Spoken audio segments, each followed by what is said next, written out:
काली अर्थात 13 तारिख में ओडिशा रे भत्ता टंका 3000 टंका हवाक नहीं मिलपारे बड़ खबर। कारण खाली ओडिशा रे हवाक जाउची कैबिनेट बैठक। कैबिनेट बैठक रु आसीपारे भत्ता टंका वृद्धि को नहीं बड़ खबर।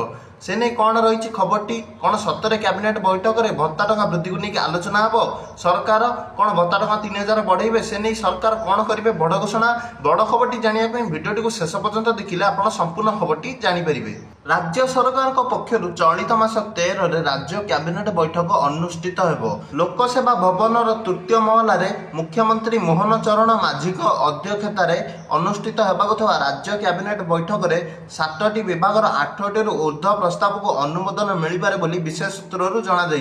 तेणु काली लोकसेवा भवन तृतीय महलार जो राज्य कैबिनेट बैठक अनुष्ठित हो सेठी 7टी विभाग 8टी ऊर्ध्व प्रस्ताव को अनुमोदन मिलपारे बोली ताहा विशेष सूत्रु सब खबर मिलुची।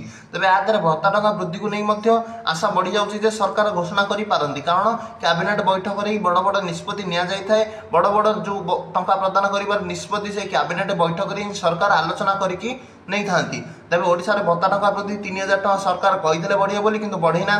तेणु कैबिनेट बैठक आशा बढ़ी जाए कैबिनेट बैठक में सरकार एने निष्पत्ति किछिटा नहीं पारंती। यहाँ भत्ता टंका वृद्धि को लेकिन बड़ खबरटी। भिडियोटी जदि आपको टिके भल लगे भिडियोटी को लाइक करने सह चैनल को सब्सक्राइब कर दियंतु।